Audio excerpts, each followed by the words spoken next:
Okey, jumpa lagi kita dan untuk pengujian batu yang seterusnya, paling best tu batu tu pernah keluar dekat blog. Tapi tak ada siapa pun nak grab dia. Ya Allah. Dah lah Tok tersasul masukkan. Tok tersasul masukkan ni, kalau tak silap Tok lah. Tok tersasul masukkan dia dalam blog dengan harga yang murah. Jadi insya-Allah dia ni ada satu kad KBA juara 5 dan ini dia punya QR code dia. Okey, QR code dia. Lulus 1 kali tembak. Okey. Baik. Kita letak batu ni kat bawah dulu. Nombor dia 5 4 okey, 549. Okey, ni nombor dia. Kat atas ni, kat atas ni. Tu 549 Sorry 549. Pandai-pandai lah korang nak tengok macam mana ni, silau ni. Okey. Baik, macam biasalah kita test dulu. Ini mata baru tadi Bismillah. Kadu. Bismillah. Okey, 3 kali Bismillahirrahmanirrahim. Okey. Ni batunya. Sayang siapa tak ambil tadi. Bismillahirrahmanirrahim. Ya Allah, aku bermohon ditunjukkan kehebatan kebal umum jika ada daripada batu ni.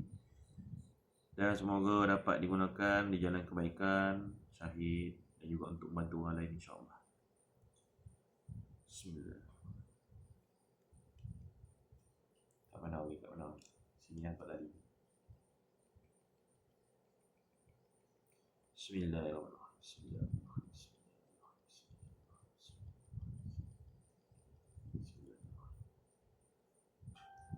Bismillah.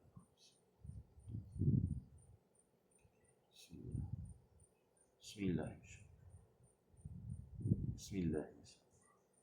Bismillah insyaallah. Bismillah insyaallah. Bismillah insyaallah. Bismillah insyaallah. Bismillah insyaallah.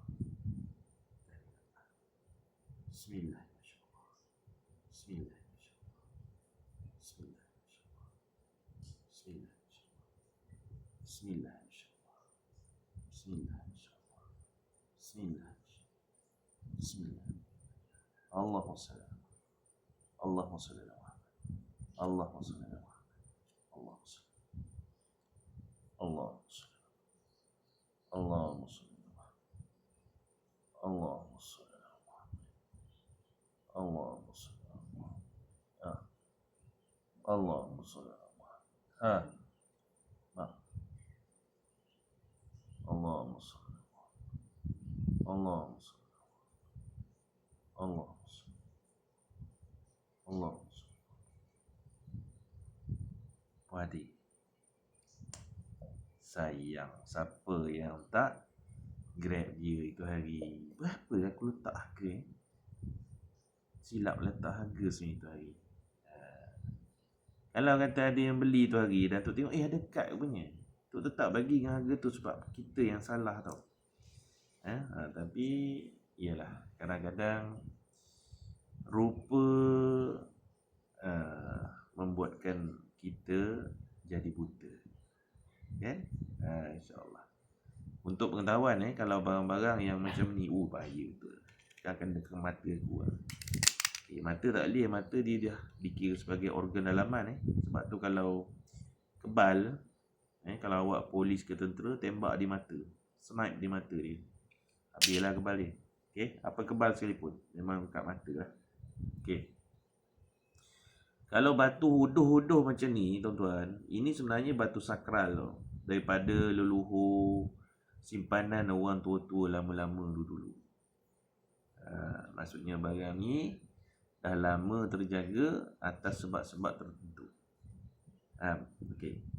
Jadi, untuk akhiri video untuk batu ini, juara 5, nombor dia 549. Okey.